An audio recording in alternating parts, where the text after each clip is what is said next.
अस्सलाम वालेकुम नाज़रीन, गुज़श्ता दिनों में रावलपिंडी कमिश्नर लियाकत अली चट्टा ने इलेक्शंस में होने वाली धांधली पर और सबसे बड़े डाके पर बहुत से सवालात उठाए और उन्होंने कहा कि इलेक्शन में बहुत बड़े पैमाने पर रिगिंग की गई है और मैं भी इसका हिस्सा था। आज उनका यूटर्न सामने आया। इस पर हामिद मीर और पीटीआई के वलीद इकबाल का क्या कहना था, आइए पहले उनकी गुफ्तगू सुनते हैं, फिर इस पर बात करते हैं। साबिक कमिश्नर रावलपिंडी लियाकत अली चट्टा साहब की जो इलेक्शन कमीशन ऑफ पाकिस्तान को दी गई स्टेटमेंट है वो सामने आ गई है और उसमें उन्होंने ये ऐलान कर दिया है कि जी मेरे से गलती हो गई और मैंने जो स्टेटमेंट दी थी वो गलत थी, किसी साजिश का नतीजा था और मैं जनाब माफ़ी मांगता हूँ। 8 फरवरी के बाद से हम देख रहे हैं पाकिस्तान की सियासत में बहुत तोड़ फोड़ हो रही है। इस तोड़ फोड़ में अब ज़रूरत है किसी ऐसे फ़र्द की या ऐसे अमल की जो जोड़ने वाला भी हो, लेकिन ये जोड़ने वाला कौन हो सकता है? तो वलीद इकबाल साहब इलेक्शन कमीशन के सामने लियाकत अली चट्टा साहब पेश हुए हैं और उन्होंने एक तवील स्टेटमेंट जारी की है और उन्होंने कहा जो मैंने जो कुछ भी स्टेटमेंट दी थी वो एक साजिश का नतीजा थी और मैं उस पर बड़ा माजरत ख्वाह हूँ। और आखिर में कहते हैं in the end I feel extremely ashamed and embarrassed for making totally false concocted anti state and malicious statement in the press conference. और आगे जाकर उन्होंने माफ़ी मांग ली है। तो आपको नहीं लगता कि ये जो लियाकत अली चट्टा साहब ने जो स्टेटमेंट दी है इससे जो धांधली का नैरेटिव है बहुत कमज़ोर हो जाएगा?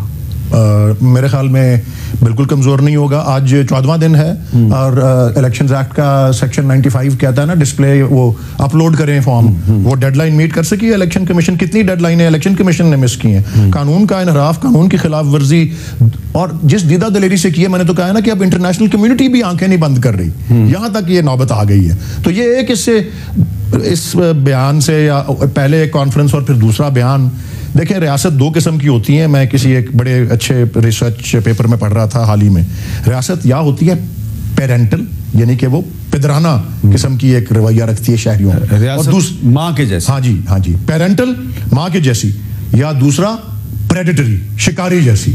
और हमने तो पिछले कुछ अरसे में, मैं अपने और अपनी पार्टी का जो है तजर्बा बता रहा हूँ, हमने तो रियासत का वो शिकारी वाला प्रेडेटरी चेहरा देखा है। तो ये एन प्रेडेटरी उस प्रोसेस के अंदर बजाय के स्टेट फैसिलिटेट करे ट्रूथ तक पहुंचने में खुद एहतसाबी का अमल कोई ये तो उसकी आवाज़ को दबाने से मुतरादिफ है। मैं तो उसको इस तरह ही तस्वर करूंगा। बहरहाल मीर साहब, मैं फिर कंक्लूड करना चाहता हूं कि रिकन्सिलिएशन इस वक्त बिल्कुल पॉसिबल है और ये है कि अपकमिंग गवर्नमेंट खुद इनिशिएटिव ले ऑडिट का। और उस पर फाफन ने भी फॉर्मूला दिया है, पटन एक, ये पाकिस्तानी इदारे हैं जिन्होंने फॉर्मूला दिया है ऑडिट का इलेक्शन का। हम बता देंगे कौन सी सीटों में सबसे ले लें। और पीपल्स पार्टी इसमें कलीदी किरदार अदा कर सकती है बिकॉज MQM और MPMLN पे छोड़ दें, ये मेरी राय है, तो वो कभी नहीं करेंगे क्योंकि वो तो सबसे बड़े बेनिफिशियरी हैं इस धांधली। आप अंदाजा कीजिए लियाकत अली चट्टा ने जब से ये इलेक्शंस में होने वाली धांधली पर और डाके पर सवालात उठाए उसके बाद से वो न जाने कहां गायब थे और किस हाल में थे। नाज़रीन, बिल्कुल वैसे ही हुआ जैसे पिछले 1 साल में पीटीआई के साथ होता आ रहा है कि पीटीआई के रहनुमाओं को उठाकर गायब कर दिया जाता था और जब वो मंजर-ए-आम पर आते थे तो फिर उन्हें प्रेशराइज करके जबरदस्ती बयान दिलवाए गए।